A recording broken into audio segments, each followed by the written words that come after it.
Because the company will go public. Dinosaurs like you are blocking the way, Manager Smith said with a smirk, handing me my Sutton walking papers. She dumped her workload on his subordinates, quashed any dissent, and if he took a dislike to someone, he would not hesitate to fire them on the spot. Facing the unrepentant Manager Smith, I responded calmly, "Well, good luck with that. The hard work is supposed to be on you." Turning my back on Manager Smith, who clearly didn't grasp the gravity of the situation, I drafted my resignation then and there, submitted it, and left the office. Days later, Manager Smith barged into my office, now that I'm an entrepreneur, yelling, "Michael, get back to the office with me right now and fix the internal system." Right off the bat, Manager Smith shouted that I was on the phone. But after hanging up, I sighed. She alleged that the newly implemented system encountered issues and crashed. Now he demands that I restore the system since I was previously in charge. "Hurry up and get it back to how it was," Manager Smith commanded me. To which I honestly replied, "That's exactly what I did. I simply reverted it to the old system, undoing the changes I had made to the new system." "What do you mean? Explain yourself." Expecting to see the clueless manager's surprised face, I began to tell them everything. "My name is Michael Johnson, a completely nothing special 56-year-old employee. I took early retirement at 55 after working for over 30 years at a company in the city center since high school graduation.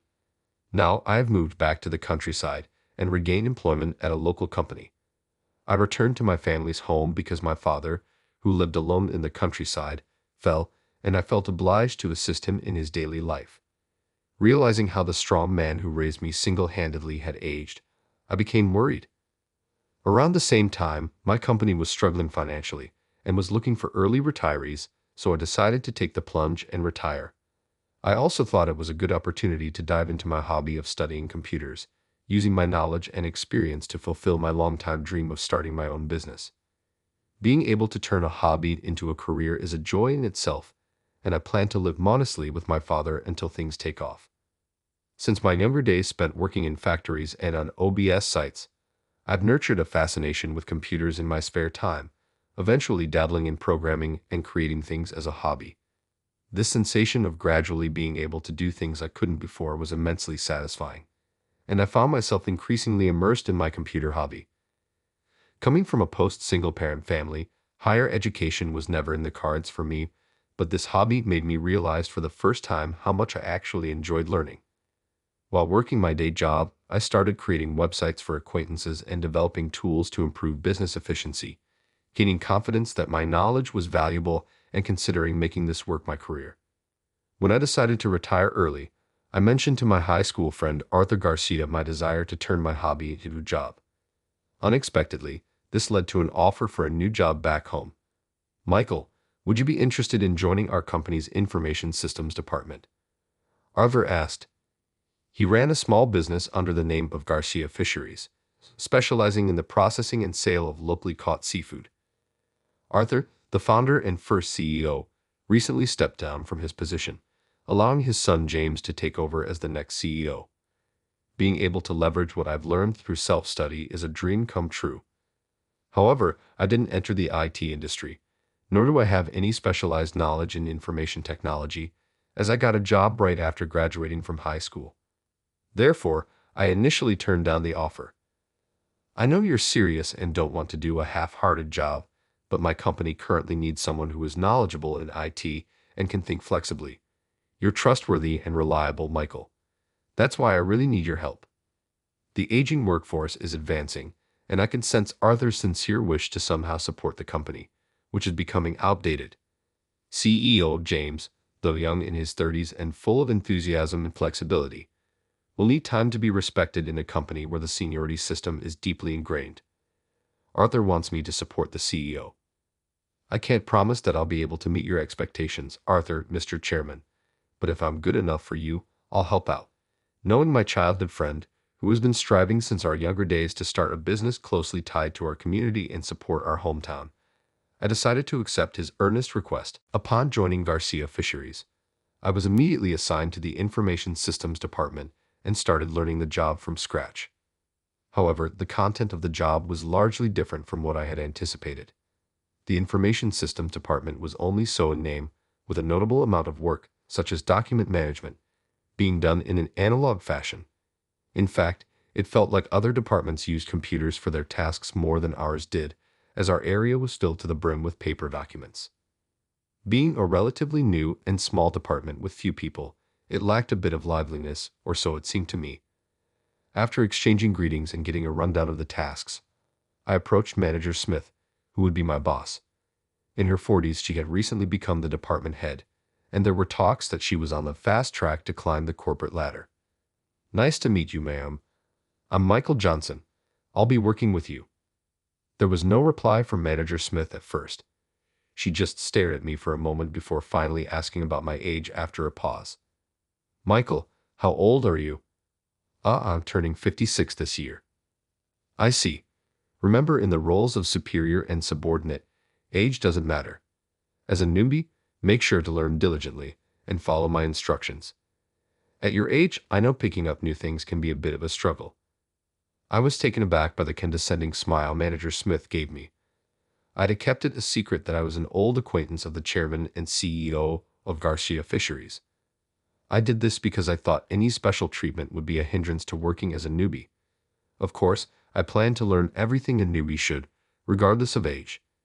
Just because Manager Smith is younger doesn't mean it's okay for me to act poorly. It's also true that a superior shouldn't look down on their subordinates just because they're older. Even though my first impression of Manager Smith wasn't great, I figured every company has people you don't click with, so I tried not to dwell on it too much. However, as I started working, it became clear that the department's atmosphere wasn't great, possibly due to Manager Smith's attitude. Despite the company having a seniority-based culture, Manager Smith was a person who put undue pressure on others based on their position or age, and was not open to listening to others. Employees are gears in the company machine. It's important to work without disrupting the harmony. Since you are young, respect your elders and do your job as told before you start using your shallow wisdom. I didn't ask for your opinion.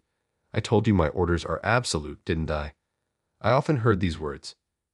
She tells younger employees to respect their elders and reminds older employees about the hierarchy between superiors and subordinates. Since she assumed the role of manager, the employees in the information systems department have been steadily decreasing. Some have requested transfers to other departments, while others have chosen to leave their jobs, leading to a constant understaffing issue. Although the transactions in this department are routine and voluminous, it didn't take too long to grasp the basic tasks. In short, this department manages and oversees all critical company information. The few digital data that exist are backed up automatically, leaving us primarily dealing with non-digital paper materials. No one is willing to update the internal systems. They only maintain what already exists periodically. Most of the tasks assigned to me, a newbie, involved sorting and filing paper materials collected from various departments.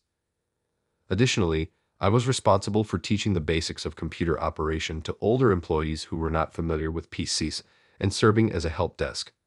I had heard that the fisheries industry was slow to adopt IT, especially in community-focused companies far from urban centers where there is a severe shortage of IT professionals.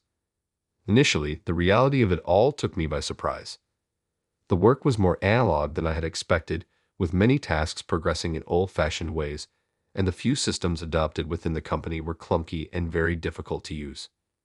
Because of this, many employees had a strong aversion to using the internal systems, leading to a failure in adopting digitalization and paperless processes. As a result, we often reverted back to managing things on paper or managed them both ways, doubling the workload. The initial costs of moving to ID not only weren't recovered, but managing paper also involved costs for storage space. This made the reasons Arthur mentioned for being troubled very clear to me. As I became more familiar with the work, it became clear which areas needed improvement, and I began proposing ways to simplify the work system. This file contains information collected and compiled from various departments. However, manual handling consumes a significant amount of time, doesn't it? On review, I found that these data are well managed by our internal system. Therefore, I humbly suggest eliminating the paper version. When I suggested this, Manager Smith frowned. What if we lost the data on the computer? Not everyone feels confident with the system, so relying on paperwork is the safest option. Considering you're a newbie, Just follow my instructions rather than taking on tasks independently. You're not yet in the position to take full responsibility. Simply follow the instructions you were given. But the data is already being backed up automatically and controlled by the internal system. Maintaining paper copies appears inefficient. Regarding system adoption, we can offer end-user support given the user count. As for your data loss concerns, we could review system security for the future. We've been managing just fine with the current method. Why can't you see there's no need to change? And with that, she dismissed my suggestions without giving them any proper consideration. Manager Smith turned out to be more conservative than I initially believed, stubbornly resistant to new technologies and staunchly in favor of analog methods. One reason for this seemed to be her own lack of IT literacy, but she wasn't the type to humbly seek guidance because she didn't understand. To me, it appeared that her excessive caution towards things she didn't understand was generating a lot of waste. Yet Manager Smith rejected all my proposals. According to what I heard from colleagues in the department, she was appointed as a department head not necessarily because of her expertise in IT, but rather due to her promotion based on seniority when the position became vacant. She had performed well in sales in the past and was valued for her wide network inside and outside the company, her communication skills, and her presentation abilities. However, there were rumors circulating that she would often delegate tasks to others and take credit for their accomplishments, resorting to any means necessary. Indeed, in the information systems department, there had been several instances where she unilaterally assigned work to me and other employees. The department had become entirely her domain, and those who dared to voice opinions found themselves burdened with additional work, leaving them too occupied with daily tasks to speak up. The lack of vitality I felt on the first day might have had its roots in these issues. I thought because all opposition or alternative proposals were rejected, it had become a very difficult environment to change anything. Despite being responsible for the company's information systems, the department's reluctance to embrace digitalization and new technologies felt like an abandonment of its role. I started to ponder how I could fulfill my duties effectively. Realizing that direct proposals were getting nowhere, I decided to change my approach. Wanting to shift the company's digital stance, I began creating a new system in my spare time at work, thinking that if I could develop a user-friendly internal system, more employees might start using it, potentially overcoming their reluctance. Eventually, after much time and effort, I completed a system that was intuitive and closely resembled the paper-based processes. I informed the CEO and chairman about it, suggesting a trial implementation without disclosing my identity, to which they agreed. Not only did I receive high praise from the CEO and chairman, but also from employees who used the system, commending its groundbreaking nature. Believing that other companies in the fisheries industry would be eager to adopt it, I discussed patenting the system with the CEO. Given that Garcia Fisheries lacked a department specializing in intellectual property, and the system was developed by me personally during my free time, it was decided that the patent would be registered under my name rather than the company's. Since then, I've pondered the idea that if we could develop systems that not only complement our existing ones but also simplify tasks and address issues, employees might come to appreciate the convenience of digitalization and become less resistant to it. To accelerate our company's ID transformation, I personally approached the CEO and chairman to propose an investigation into any inefficient processes or understaffed tasks. They not only agreed but also assisted by collecting feedback through an internal survey on how to improve our operations, ensuring anonymity for both the information systems department and myself. With their support, I was able to steadily prepare and implement new systems despite being overwhelmed with daily tasks. Consequently, the introduction of several new systems resulted in significant improvements across various areas, including our production lines. Although I couldn't alter my job description, I succeeded in creating systems, obtaining patents for them individually, and gradually enhancing Garcia Fisheries operations. After a busy year, Manager Smith stormed into my workstation, furious. "Are you slacking off? Sneaking around on the computer? Why are you doing this when the filing for this quarter's contracts isn't finished?" she demanded. She didn't approve of me working on tasks other than those she had assigned and criticized me for spending too much time on the computer.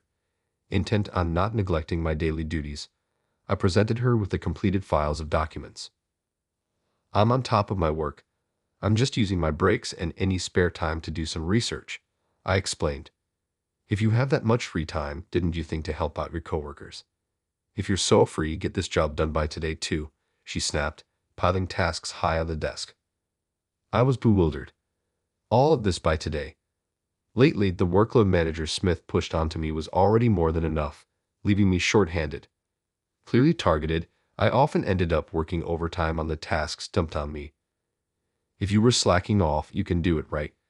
What's the use of an old-timer who doesn't understand computers doing research? It's a waste of time, she taunted. Her words infuriated me. It felt like she was dismissing everything I was passionate about, and my hobbies as well. I was shocked. Just because Manager Smith doesn't know much about computers doesn't mean all older people are the same. It's an unfair prejudice and a terrible thing to say. I'm not playing around, and I believe knowledge about computers isn't related to age. Anyone can become proficient with the right attitude to learn at any age. Shall I teach you, Manager Smith? I offered. At that, her face turned red, and she raised her voice. What did you say? I'm your manager. Are you trying to teach me? There's nothing for me to learn from an old newbie like you. I believe there's always something to learn from anyone, regardless of age or position, but she clearly doesn't share that sentiment. Manager Smith, with all due respect, not only you but Garcia Fisheries as a whole need to improve its IT literacy. I believe it would be beneficial to start offering courses from the Information Systems Department and disseminate this knowledge throughout the company, I said. She was shaking with anger, but suddenly, as if remembering something, sported a smug smile. You're no longer needed here. You're fired, she declared. Excuse me? When I asked for clarification, Manager Smith sneered. Garcia Fisheries is doing just fine without you and your proposed changes. What do you mean? I asked, puzzled. Pleased with my reaction, Manager Smith continued triumphantly. Our new product sales are booming. The recent overhaul of the production line has significantly increased output, and our company's performance is on the rise. Once we go public, there's no need for high school graduate dinosaurs like you. The word public triggered a memory. Thanks to the systems I implemented, the company's performance was thriving, and we could increase the production of highly demanded but previously limited products. There had been discussions about possibly going public and expanding further in the next fiscal year, which I had with the chairman and the CEO. Manager Smith, unaware that the production line overhaul was made possible by the new systems I developed, had come to this conclusion. The new systems already operational at Garcia Fisheries were patented under my name, making the company more reliant on me. If I were to leave, I wasn't bothered by being fired. My experience had given me the confidence to go independent and pursue freelancing. Additionally, this situation made it clear that if I were to work for Garcia Fisheries, it didn't necessarily have to be within the in-house information systems department.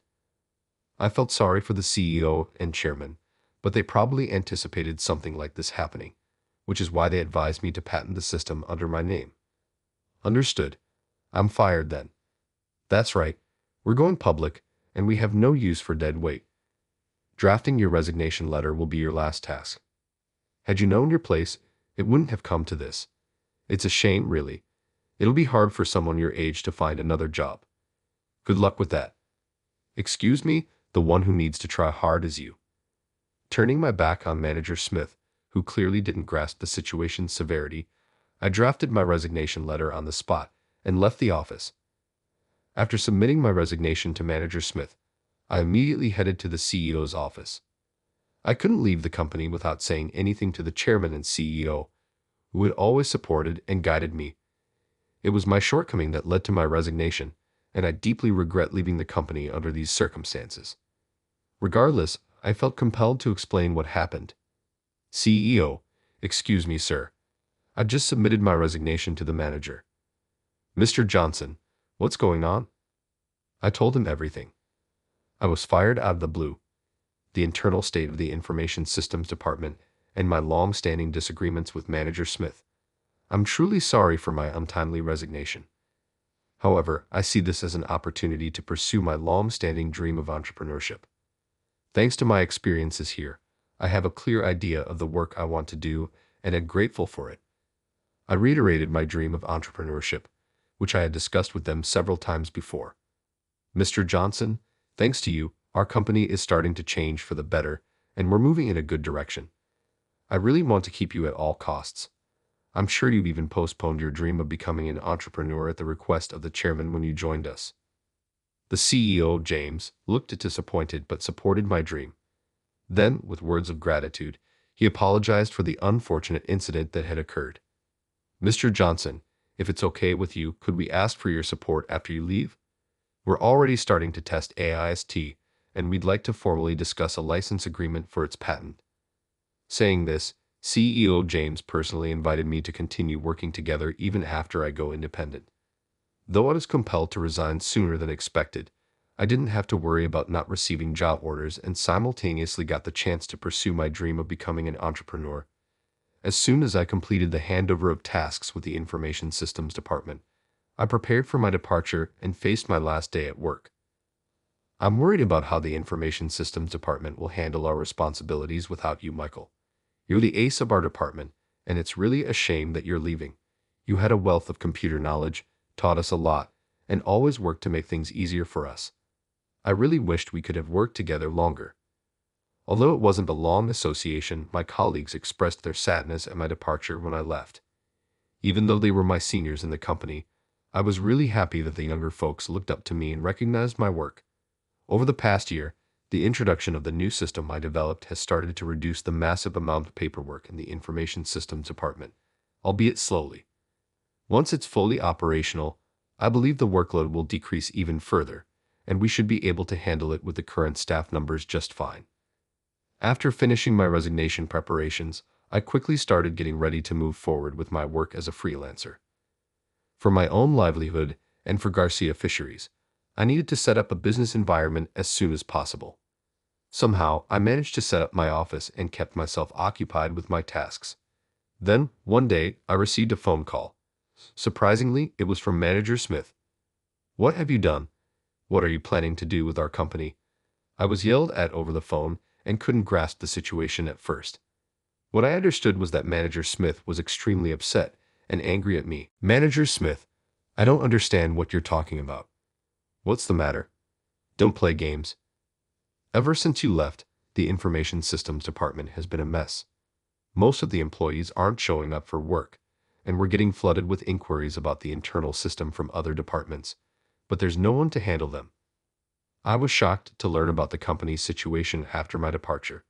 It seems that my colleagues in the Information Systems Department all took off at once, causing a stall in the department's work. Those who were absent had heard that I was fired by Manager Smith and stated they would refuse to come to work unless the unjust dismissal was rescinded. I was frustrated, but I suppose my resignation was only the tip of the iceberg. I believe they no longer tolerate Manager Smith's tyranny, and this was the main reason behind it.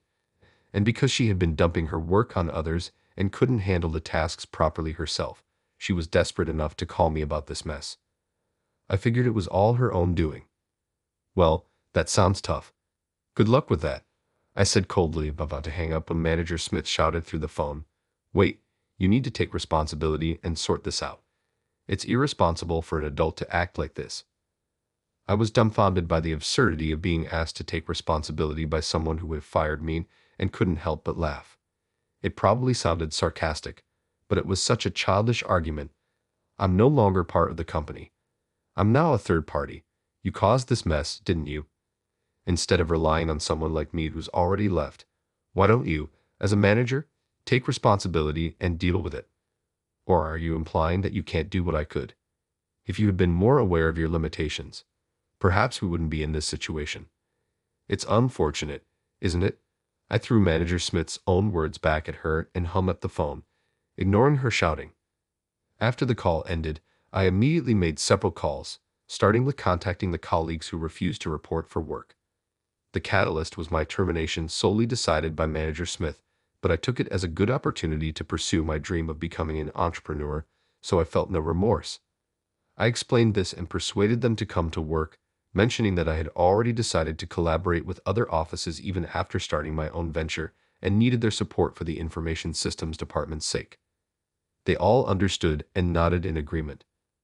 I thought their anger would subside after a while, and the work would proceed smoothly. As I was finishing up my calls, I had a sudden visitor at the office. Bursting through the office door was Manager Smith. "Michael, come to the office with me right now and restore the internal system," Manager Smith exclaimed. I was on the phone at the time, so I put down the receiver and sighed. As I said it on the phone, "There's nothing more I can do." "And what do you mean by restoring the internal system?" "The new system that was recently introduced isn't working. You were in charge of it, right? It's affecting the sales of new products, so we're getting complaints that people want it back up and running soon." I had withdrawn the system that was under trial implementation due to my unanticipated resignation. As temporary measures, we had reverted to the old internal system that was used before, under the condition that a formal license agreement shall be entered with me now as an independent contractor. This agreement includes terms and conditions, not limited to maintenance and preparations, because I left the company so suddenly. The suspension of the system trial implementation was communicated at the last minute, likely causing confusion among the employees. It seemed that Manager Smith was panicking and misunderstanding the situation as trouble. Thinking no one was available to explain to other departments due to everyone taking leave after knowing the circumstances, get it back to how it was quickly. I responded honestly to Manager Smith, who was trying to order me around. "I'm telling you that I just reverted it. I simply changed back the new system I had implemented to the old one." "What do you mean? Explain yourself." "The system developer is me, and I hold the patent for it. If the company wishes to continue using the system after my departure, there will be licensing fees." At first, Manager Smith laughed, thinking it was a joke, but her face turned serious and then showed utter surprise. "You developed the system. Such an unbelievable story. I haven't heard anything like that, Manager Smith. You were opposed to changing the internal system, so there shouldn't be a problem, right? But if we're to switch to a new system, considering you unilaterally fired me, should the licensing fees be billed to you then?" These words seemed to disturb her more than I had anticipated. As I was still holding a grudge about everything she had done to me, I couldn't help but be a bit spiteful. "And the production of your new product, which was doing well, might also be greatly affected. There is a possibility that the company will claim damages against you, amounting beyond the licensing fees, if the expected profits aren't achieved." Manager Smith began to tremble and pointed at me, furious as if on fire. "You tricked me. It's your fault for doing things behind my back." In silence, if I had known, I wouldn't have fired you. Just as Manager Smith shouted that, a voice echoed from the handset lying on the desk. "Manager Smith, stop it. It's disgraceful." Startled by the voice that filled the room, Manager Smith flinched. "Why is that?" the chairman said. After I spoke with Manager Smith over the phone, aside from my department colleagues, I also reached out to others, including the CEO and the chairman. I was in the middle of a call to inform Chairman R of my resignation and apologize for not completing the project when Manager Smith barged in yelling, "I've heard everything. I had someone look into your case. It seems you caused problems repeatedly and pushed them onto other employees, forcing them into resignation." "No way. That's a misunderstanding." Despite her desperate denial, Manager Smith's face turned pale. "Michael and I go way back to high school. It was I who earnestly requested him to join our company.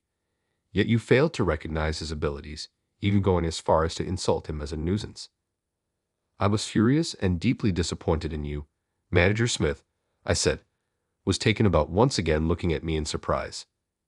"You're an acquaintance of the chairman? I had no idea your actions have shown that you judge people based solely on their age or status. This incident has made it clear. There are multiple testimonies from employees who have resigned. You can't talk your way out of this one. We'll inform you of your punishment later, so be prepared." With those stern words, Manager Smith collapsed to her knees. Following this event, Manager Smith was dismissed from Garcia Fisheries. Testimonials from many employees and former employees revealed numerous wrongdoings she had committed. The company sought damages for her actions, leading Manager Smith to lose both her job and her assets. Furthermore, this incident led to her divorce, marking a tragic end to both her professional and personal life. Forced to move and struggling to find stable employment after the issues at Garcia Fisheries rooted in the community were exposed, Manager Smith has been moving around. Who came to visit my office to share this news, had a grim expression as he said, It's a small industry, so bad news spreads fast. Despite it being her own doing, finding a job in this field or a similar one is going to be tough. Following these events, Garcia Fisheries successfully went public, continuing to grow its performance. The CEO was recognized as a young, talented executive, earning high praise both inside and outside the company, leading to even greater success for the company. Following the dismissal of Manager Smith, the Information Systems Department, now under a new structure with fresh talent, became a more open and efficient workplace. We actively introduced new systems to improve work efficiency and focused on enhancing IT literacy through staff training. As an external consultant, I collaborated with everyone in the department to make Garcia Fisheries a better company day by day. I could feel that Garcia Fisheries was becoming a more enjoyable place to work. Having achieved my dream lifestyle as an entrepreneur, I maintained a strong relationship with the thriving Garcia Fisheries, and my new work opportunities gradually increased. The fact that my hobby and work in system development were being recognized and appreciated was incredibly fulfilling for me. Thanks to the reputation I built at Garcia Fisheries, I've been busy but fulfilled, receiving requests from other companies and license agreements wanting to use the patented system I developed.